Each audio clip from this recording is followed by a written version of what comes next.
Chegamos aqui no nosso quinto encontro, né? É um ciclo completo que a gente imaginou em relação ao contrato de mútuo, né? E algumas das suas consequências. Então, só para recapitular, nós já trabalhamos quatro temas: mútuo, primeira parte, segunda, depois o term sheet, mais recentemente a due diligence, e agora vamos falar do acordo de sócios. O que a gente vai abordar hoje e como que a gente enxerga esse tema, tá? A questão do acordo de sócios, ela está ligada e na verdade é uma parte, né, de um tema muito maior que é a questão de governança corporativa, tá? E que dada a possibilidade, né, que todo mundo espera que a startup logo logo vire uma empresa grande e exploda de faturamento e tudo mais, é importante pensar e dimensionar para cada fase da startup a questão de governança, né? A gente vai falar também um pouco sobre um assunto que é interessante, né? Que é como juntar os investidores para a tomada de decisão numa startup, né? Porque muitas vezes você vai ter um grupo de anjos investido na startup, ainda enquanto minoritários, e não pode ir cada um para um lado, senão começa a complicar a vida da startup. E aí a gente fala do acordo de sócios em si, né? Mais como uma espécie mesmo de todo o sistema de governança. Gastando com isso, vamos ver, né? Mas, enfim, a gente acredita que conseguiria fazer isso em 40 minutos e depois a gente abre a parte final para perguntas. Então, é o seguinte, a questão de governança corporativa para startups é um nome que pode parecer sofisticado, né? Um tema para SA de capital aberto, tem exigências nesse sentido, né? Mas é um negócio que vale a pena começar a pensar desde o início, desde o começo da vida da startup, né? Tem um estudo muito legal que eu recomendo que vocês entrem no site do IBGC, Instituto Brasileiro de Governança Corporativa. Você faz um cadastro, mas enfim, é só cadastrar uma senha, não tem que pagar mensalidade, nada. E lá tem dois estudos interessantes, tá? Tem esse que eu usei aqui como base para tratar, vou falar resumidamente do tema, acho que vale a pena ler, né? Baixar esse estudo, que é um roteiro, né, de como você pode estruturar para a startup e até do ponto de vista do investidor também, né, o que é interessante se trabalhar de questão de governança corporativa. E tem o segundo documento que tem lá, é uma pesquisa que foi rodada com as startups, algumas startups, 150 forneceram respostas válidas que entraram depois na pesquisa, pesquisa de 2018, se eu não me engano, e ela traz uns insights interessantes, tá? Então, o que o IBGC fez? Trabalhou as startups de acordo com as fases, né? Ideação, validação, tração e escala, né? E foi falando a respeito desses pilares. Eles trabalharam sempre nessas quatro modalidades, né? Que é questão da estratégia e condução da própria sociedade, administração de pessoas e recursos humanos ou financeiros, questão de tecnologia e propriedade intelectual, que é uma coisa que a gente vem trabalhando bastante, né? Inclusive em termos de propriedade, de quem detém essa propriedade, e a questão de processos e responsáveis pelos processos dentro da própria empresa. Tá? Se a gente pegar uma literatura mais tradicional de governança corporativa, a gente vai achar um negócio que está voltado, primeiro, a gente conseguir, no fundo, separar um pouco a figura dos sócios da figura da entidade. Porque na medida em que ela for crescendo, ela vai ganhar uma complexidade maior, né?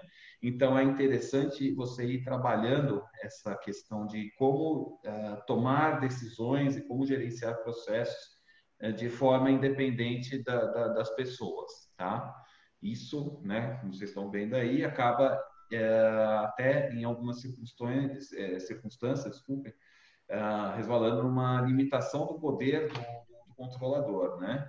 Tudo isso para quê? Para a gente harmonizar o interesse dos investidores, dos proprietários, dos diversos stakeholders que tem, né, em uma organização, dos próprios gestores, né? Porque muitas vezes os interesses podem ser divergentes, né? E tudo isso voltado à prosperidade, à continuidade da companhia. Aí, na filosofia de que dessa forma todo mundo acaba ganhando, né? Qual que é a dificuldade? Qual que é o cuidado que tem que se ter? A gente não pode também, né, esperar de uma startup que ela fique focada nessa questão de governança corporativa e deixando outros aspectos de lado.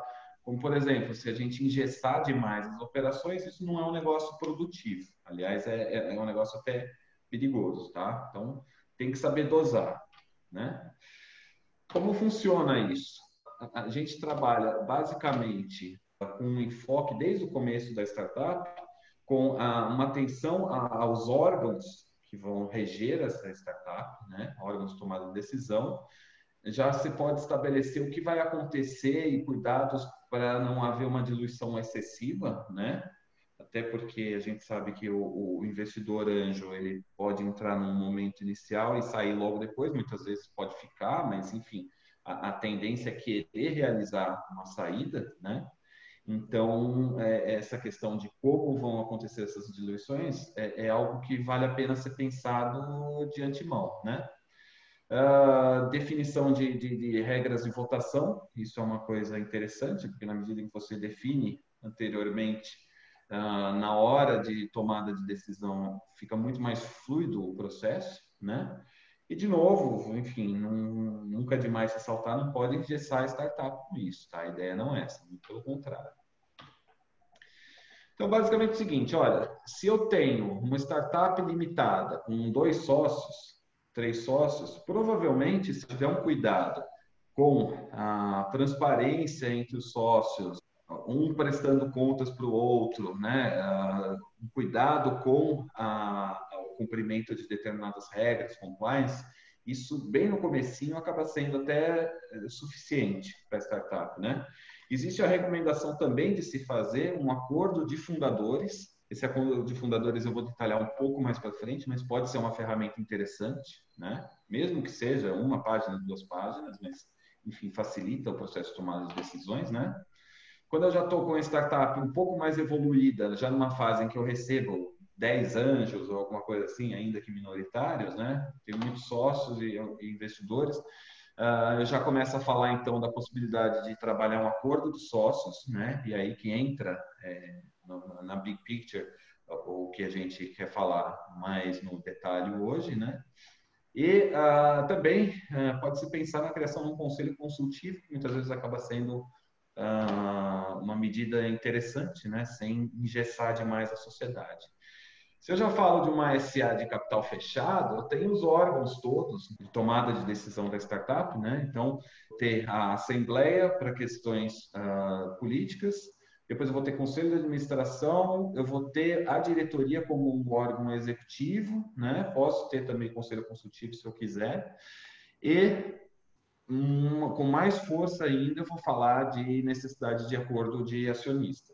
Com base, lembra daquela pesquisa que eu falei da BGC, né? Eles coletaram algumas boas práticas, né? E aplicáveis para startup. Eu acho que, inclusive, é uma sugestão que eu faço aqui, né? As startups podem também, se não tiverem acesso e contato com isso, a gente pode falar, olha, existe esse manual, vale a pena conhecer e se inteirar do assunto e ver quais são essas boas práticas, né?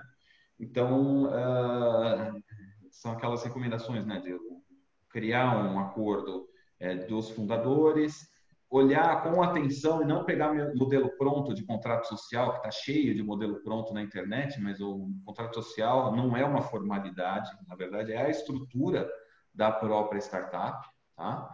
Então, toma cuidado com o contrato social, com o estatuto, ou se for fazer um acordo de sócios, tem que ser bem feito, tem que ser bem pensado, né? Amarrar aquelas pontas todas. Muitas vezes eu tenho mentores, eu tenho aquela questão do cap table que eu insisto, né? A gente vai avaliar startup, sempre o cap table está de alguma forma sujeito a maiores esclarecimentos, né? O IBGC também recomenda essa criação de um conselho consultivo e também, né, dependendo da fase da startup, criação de um conselho de administração propriamente, né? Então, lembra, eles fazem isso no passo a passo, tá? Ou seja, de acordo com as fases de evolução da startup. Então, nessas fases, a primeira fase que eles olham é a fase da ideação, né? Pô, eu tenho uma boa ideia, a gente sabe que é difícil uma boa ideia valer muita coisa se não tiver uma boa execução por trás, né? Então, enquanto ainda é muito embrionário o negócio, o que é legal fazer? Bom, então eu vou juntar dois, três sócios que vão começar a desenvolver a startup. Eles precisam definir desde o começo, olha, quem vai trabalhar totalmente focado na startup, quem vai por emprego, quem vai conseguir ter uma dedicação dupla ou quem vai só ter um papel de mentoria no negócio, desenvolvimento. O que acontece, por exemplo, se no meio do caminho, ainda na fase da ideia, eu, que sou um fundador, eu preciso sair da startup porque tem conta para pagar e não dá para manter, né, essa dedicação exclusiva. Então, e sobretudo, como é que a gente faz, né, para decidir, para tomar decisões ainda nessa fase? Aí criam-se as regrinhas, pode-se montar um acordo de sócio, de fundadores, né, em relação a isso, e resolve muito problema, né? Ou seja, na hora em que chegar uma segunda fase aqui já do MVP, em que ela já está um pouco mais pronta para receber, por exemplo, um investimento anjo, já se evita que certas discussões aconteçam logo quando vai acontecer essa entrada do investidor anjo, né? Então, acaba sendo salutar. Eu vi um vídeo do Cássio Spina, uma entrevista que ele deu para o IBGC, que é bem interessante também, e ele fala o seguinte, ele faz um comentário, né, a respeito de, bom, mas esse tema de governança não é muito sofisticado para a startup e para o investidor anjo. Ele fala, olha, com certeza, a startup que tiver esse cuidado com a governança, ainda, né, nessas fases iniciais, com certeza isso vai facilitar a vida do anjo na saída. Talvez não tanto na entrada, mas na saída sim, porque no momento da saída, quando for entrar um fundo, por exemplo, vão ser exigidas determinadas regrinhas, né, de governança. Então, é um negócio interessante de se pensar, né? Nessa fase do MVP, que é mais, pode ser onde a gente encaixa mais, enfim, provavelmente um maior número, os investidores anjo, a gente trabalha as questões, por exemplo, de empregado-chave, né? Como é que eu vou trabalhar o vesting, né? Existe uma previsão de vesting para esses funcionários, indicadores mínimos, então já começa a trabalhar com determinadas métricas, né? Reportes periódicos para o investidor anjo, não como obrigação, né? Não é um fiscal que eu quero dentro da minha empresa, mas é que você precisa ter controles, né, objetivos e numéricos para o bem e para o mal, para informações boas e até, sobretudo, para as informações ruins, para que o anjo consiga auxiliar, né, e sugerir determinadas correções de rota, né? Quando a gente entra já na tração, ou seja, na fase do Product Market Fit, né? Aí a minha ideia já é começar a separar a figura de sócio e gestor. Muitas vezes você pode ter um belo fundador de startup que conseguiu levar a empresa até determinado nível, mas a partir dali você precisa de alguém mais profissional na gestão do negócio, né? Então, a tomada de decisão já começa a ser um pouco mais estruturada. Você estabelece limites de alçada para cada gestor tomar as decisões, né? E, enfim, você começa a sofisticar esses processos, né, de tomada de decisão.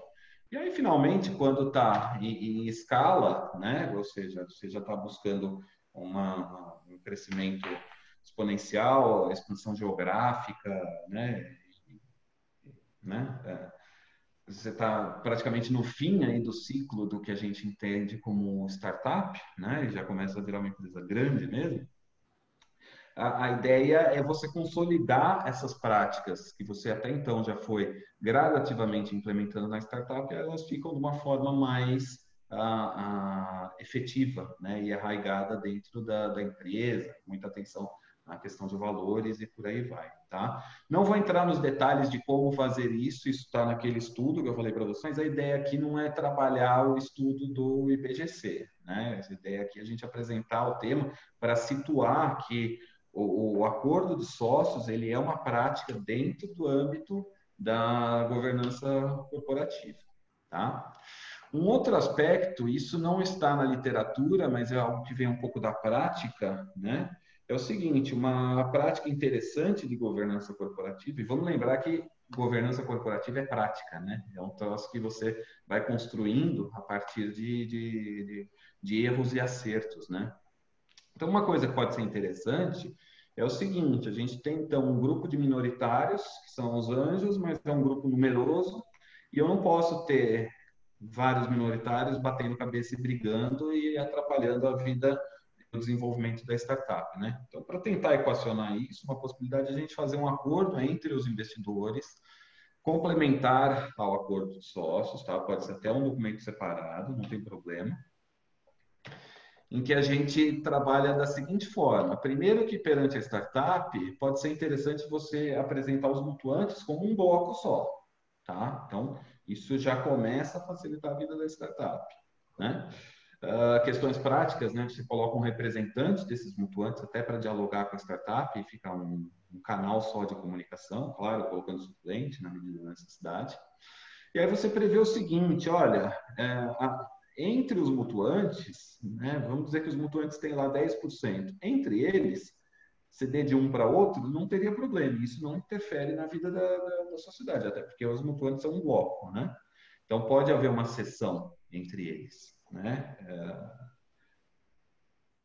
Se for uma cessão para terceiros, ou seja, a startup está tomando determinado rumo. Eu sei que é da natureza da startup, por exemplo, pivotar, mas eu tenho um sócio que não quer mais, não se interessa depois dessa pivotagem. Eu tenho que ter um mecanismo para conseguir liberar esse sócio, ao mesmo tempo não atrapalhar o desenvolvimento da startup. Então, por que não, eventualmente, ceder para um terceiro, desde que, claro, aí sim eu vejo necessidade de uma consulta prévia à startup, né? Porque, sobretudo se for uma limitada, né? Limitada é uma sociedade de pessoas, eu não quero colocar uma pessoa que eu não conheço dentro da startup, né?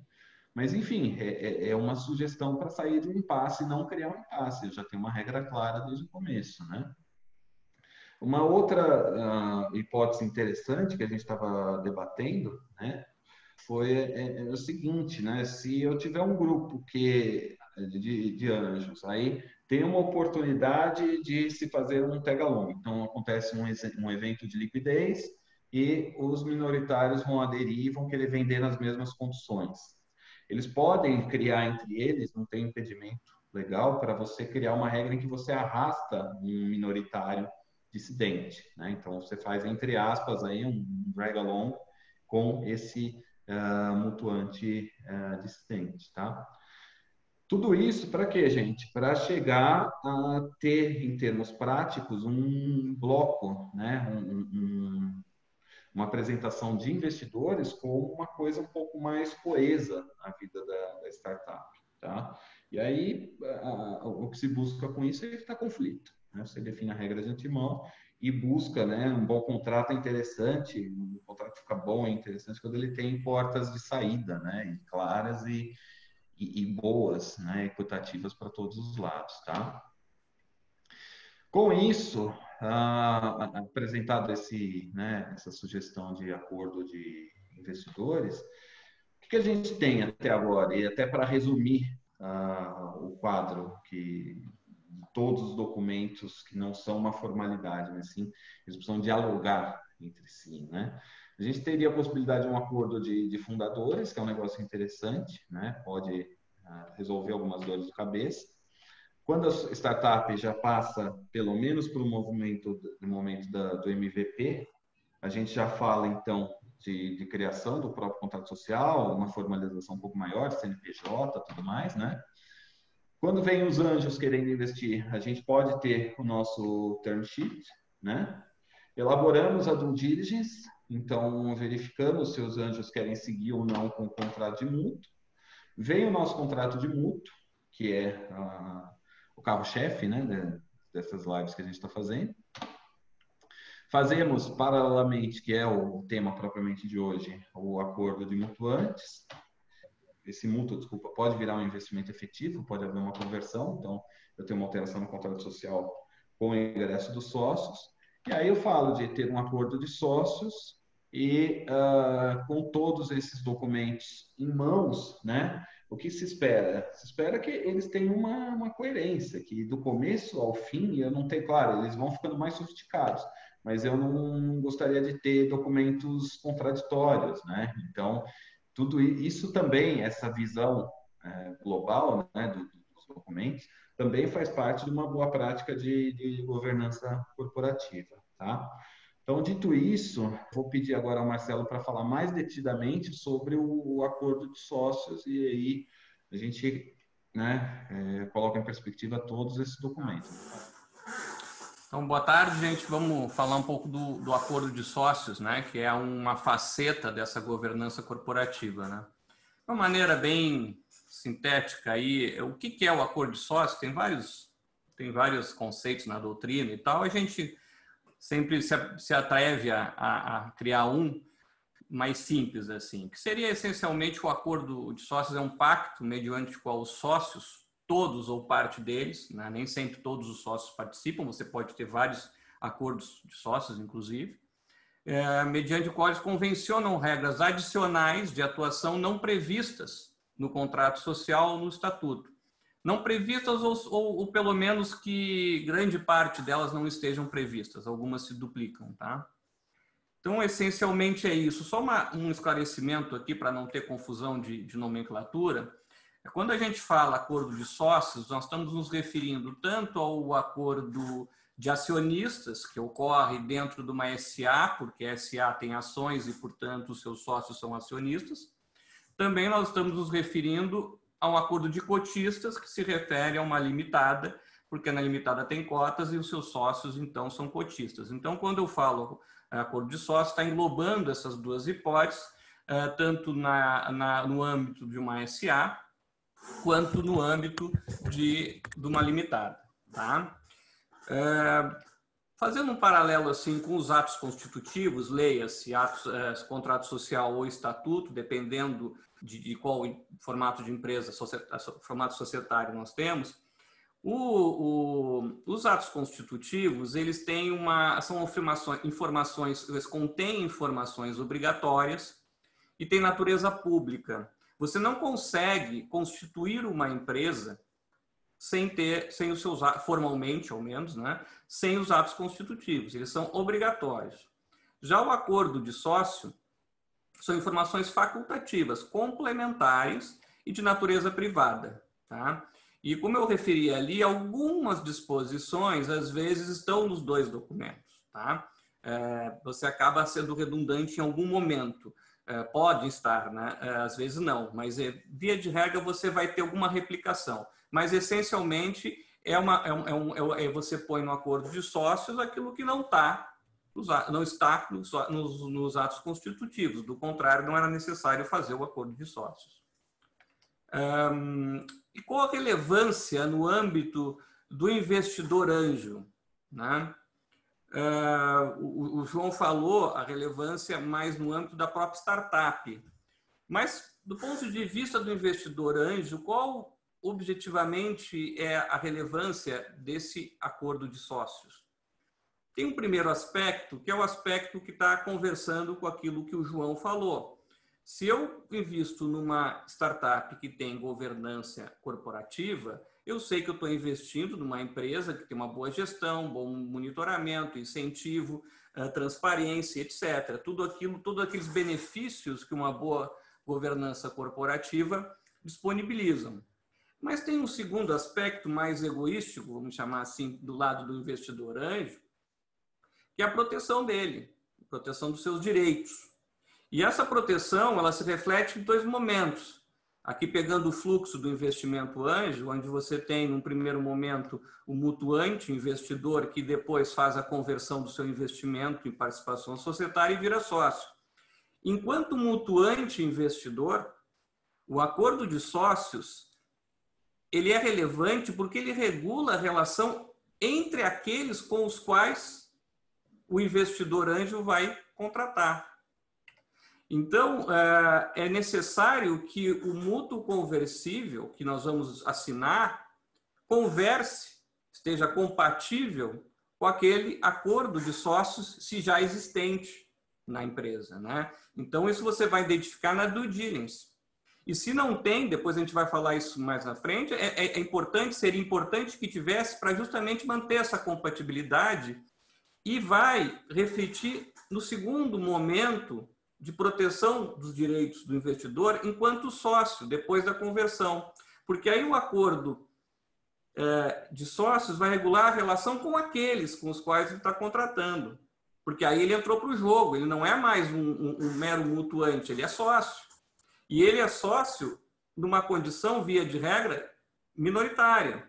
Então é importante que esse acordo de sócios que vai reger essa relação futura dele como sócio proteja essa condição de futura condição de sócio minoritário, né?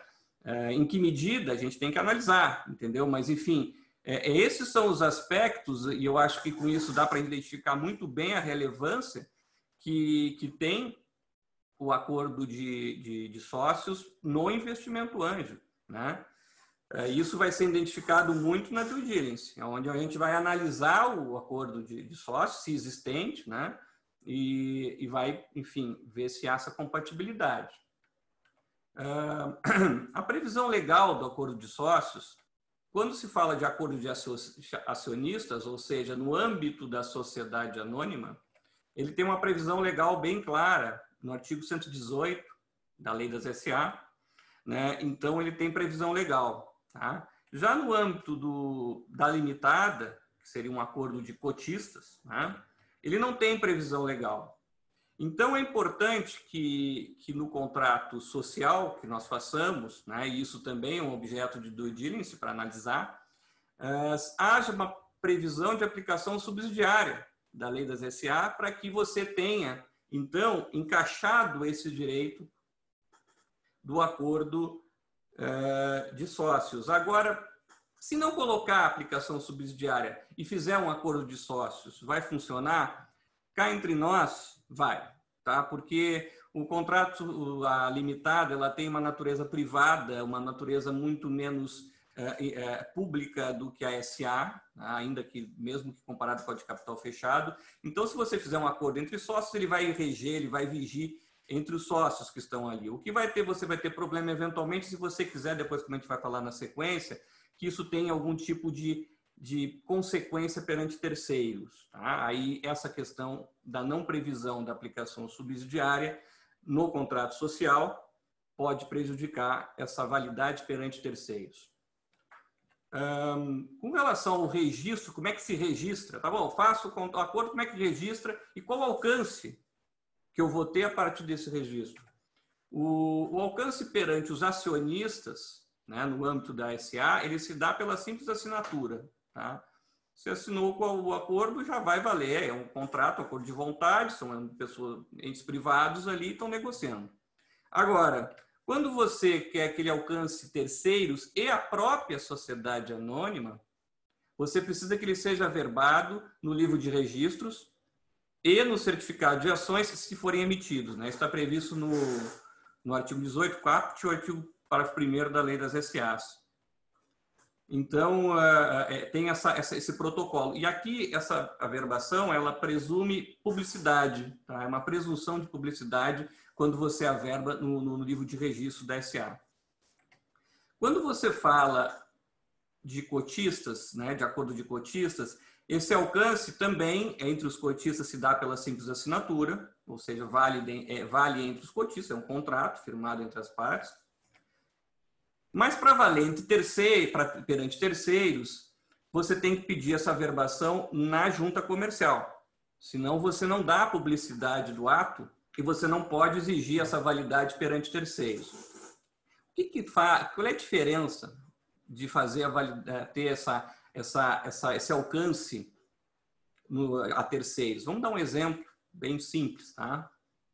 Bem simplório. Imagina que há uma cláusula de acordo, no acordo que prevê preferência na venda de ações. Ou seja, que qualquer sócio que for vender tem que oferecer para os demais têm preferência de adquirir essas ações na exata proporção da participação que eles têm na sociedade, retirado a participação excluída, né, para esse cálculo, a participação daquele que está se retirando. E supondo que os sócios são preteridos nessa preferência, essa participação é vendida a terceiro. Se você tem um alcance perante terceiros, porque ou foi dada a devida publicidade, né? Você, numa limitada, por exemplo, você tem a nulidade dessa operação. Ela não aconteceu. Agora, se você... Por que ela não aconteceu? Porque o terceiro tinha como verificar isso. Ou ele estava, então, de má fé, sabia, e comprou mesmo assim, ou ele foi negligente. E qualquer uma das duas hipóteses, você pode acarretar a nulidade daquela operação. Agora, se eu não registro, não dou publicidade, eu tenho validade, sim, perante aquele sócio que vendeu no retirante, mas eu não posso ofertar isso perante o terceiro de boa-fé que comprou. Então, eu vou ter perdas e danos, eu vou tentar consertar de outra maneira, né, como um rompimento de um contrato, mas eu não consigo anular mais aquela operação porque o terceiro não tem nada a ver com isso, né? Agora, nós sabemos que muitas vezes você não quer dar publicidade a essas tratativas de um acordo de sócios, né? Então, você tem que equacionar isso. Bom, 90% das vezes você prefere manter, sobretudo numa limitada, você prefere manter aquelas tratativas privadas, sem levar isso ao público na junta comercial. Aí é uma questão de equacionar, né, o que é mais vantajoso. Tá? Um outro ponto aqui são as partes. Quem é que faz parte? Quem é que é parte no acordo de sócios? Ele regula, esse é um instrumento que regula a relação entre os sócios. Então, partes são os sócios, tá? Ou aqueles que assinam. Pode ser que nem todos os sócios fazem parte, tá? Agora, a empresa é comum que ela entre como interveniente anuente, tá? Para fazer valer esses efeitos para ela também, tá? Então, assim, grande parte dos acordos de sócios, a empresa anui, a não ser aqueles específicos que somente interessa aos sócios, que não interessa para a empresa, né? Aí não tem por que você colocar a sociedade como interveniente anuente. Agora, tem algumas restrições dessa matéria que você pode abordar no acordo de sócios. Primeiro é que ela deve respeitar o contrato social e o estatuto, né? O contrato social na limitada e o estatuto na SA. Porque é uma norma suplementar, você não pode ter uma norma suplementar que é contraditória. E se você fizer um frente ao outro, disposições contraditórias, os atos constitutivos, leia-se, contrato social na limitada e estatuto na SA, vão ser mais fortes e vão prevalecer sobre a disposição do acordo de sócios. Tá? Outra questão que tem algumas restrições também é que não pode, isso está previsto no parágrafo 2º do artigo 118 da Lei das SAs, ele não pode eximir o acionista da responsabilidade sobre o direito de voto e do poder de controle. Resumindo e traduzindo tudo isso, é o seguinte: você não pode ter uma previsão ilícita, você não pode prever, por exemplo, num acordo de sócio, que você tem que aprovar toda e qualquer conta da sociedade. Você não pode fazer isso, porque isso você está abusando do direito. O direito de voto e de deliberação, ele tem que ser usado, ele é um direito, sim, do sócio, mas tem que ser usado dentro dos limites legais, senão passa a ser um abuso, um desvio do direito. Tem outras hipóteses aqui, eu não vou adentrar, mas essencialmente é isso, você não pode contratar o ilícito, certo? Então, o que você efetivamente pode, então, tratar, né? A lei das SAs, ela sinaliza, tá? O que normalmente se coloca no acordo de sócio e obriga a empresa quando previsto, tá? Que é compra e venda de ações, preferência para adquiri-las, exercício do direito de voto e poder de controle. Essas disposições aqui, quando previstas num acordo de acionistas e devidamente registrado no livro de registro, como a gente falou antes, eles obrigam a empresa. Inclusive, você não consegue nem deliberar, você não consegue registrar se não for de acordo com qualquer deliberação que esteja contrária a um acordo de acionistas dessa forma, tá? Previsto dessa forma. Mas isso aqui é um rol exemplificativo. Quando você pode prever outras disposições num acordo de sócios, tá? Sobretudo numa limitada. Então, essencialmente, gente, trazendo para o mundo prático aqui, o que você vai definir num acordo de sócios é, quem manda na sociedade. Tá? Quem é que vai mandar? É controle.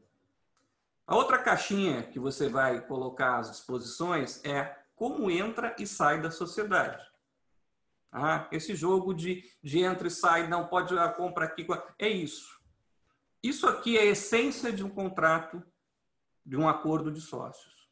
Você pode ter outras disposições que elas vão cair, você vira e mexe, salvo pequenas exceções, mas vira e mexe, elas vão cair numa dessas duas caixinhas aqui. Você tem aqui também, vamos lá colocar aqui como uma terceira que tem alguma relevância, que é a eventual solução de conflitos. Tá? E aí você vai ter, vai para o judiciário, vai para a arbitragem, se deu briga, como é que a gente resolve? Tá? Enfim, isso é importante. Mas a essência de um acordo de sócios, ele está aqui. Vai estar numa dessas gavetinhas aqui. Você pode tentar lá, pode ter os nomes mais bonitos que tiverem as cláusulas em inglês, tudo certinho, complexo pra caramba. Vai acabar caindo em quem manda na sociedade ou entra e sai, entendeu? Porque a própria venda da ação ou venda parte das ações, você está, de certa forma, liderando entrada e saída da empresa. Óbvio que, de novo, são exemplos, você pode prever outras disposições, existem outras disposições que não estão aqui, mas essencialmente é isso. Tá? E agora, indo direto para o investimento anjo e retomando aquilo que nós conversamos nas outras lives, você tem lá no term sheet cláusulas que acabam se refletindo no mútuo conversível, né? Elas talvez sejam previstas no term sheet de uma maneira mais genérica, e aí elas são refletidas no mútuo conversível. Aqui você tem aquelas cláusulas de controle que a gente conversou nas outras lives, e a gente tem as cláusulas econômicas, que são aquelas que prevêem regras de conversão, e aí depois você tem essas cláusulas que acabam desaguando no acordo de sócios. Agora, que cláusulas são essas que desaguam no acordo de sócios? Preponderantemente as cláusulas de controle. Por quê? Porque na medida em que a conversão aconteceu aqui, você não tem muito o que falar mais em cláusula econômica. Claro que alguma coisa vai para o acordo de sócios, mas via de regra não mais. Tá? Porque você vai tratar aqui daquelas questões que a gente falou antes, que são cláusulas, essencialmente cláusulas de controle nesse conceito que nós tínhamos falado nas lives anteriores. Mas aqui muda um pouco a perspectiva, porque a cláusula aqui, enquanto aquela mesma cláusula no mútuo conversível, ela tem uma perspectiva do mutuante, enquanto que lá quando ela vai para o acordo de sócios, é a mesma cláusula, ou muito semelhante, mas ela tem uma perspectiva do sócio. Então, é preciso ter essa noção dessa alteração de perspectiva. Quer dizer, eu aqui estou como um sócio, né, no acordo de sócios, e não mais como um mero investidor. Então, eu sou parte naquele acordo. E aí, isso pode, de alguma maneira, alterar a perspectiva que eu tenho que olhar para aquela mesma cláusula que está nos dois documentos. E como e quando analisar esse acordo de sócios? Então, numa due diligence, você vai se deparar com os possíveis cenários. O primeiro deles é o seguinte: a startup tem um acordo e esse acordo é escrito. Então, vamos revisar o acordo para ver se faz sentido dentro daquelas prioridades que nós falamos antes. Bom, mas pode ser que a startup tenha o acordo e esse acordo seja meramente verbal ou por e-mail, uma coisa meio informal, também é válido. Nós temos, então, que revisar e, se possível, formalizar esse acordo, para não deixar dúvida. Ou então, pode ser que a startup não tenha acordo nenhum, nunca falaram sobre isso. Aí talvez seja o caso de elaborar um acordo de sócio e formalizá-lo por escrito. E qual o foco dessa revisão e dessa elaboração do acordo de sócios? Primeiro, na perspectiva como mutuante investidor, nós temos que olhar, como a gente falou antes, se é compatível com os direitos previstos no mútuo conversível, para ver se vai encaixar lá, né? Então, a gente tem que encaixar essas disposições. Segundo, a perspectiva como futuro sócio, né? Se garante os direitos futuros lá na frente. Às vezes eu estou garantindo os meus direitos lá quando for sócio.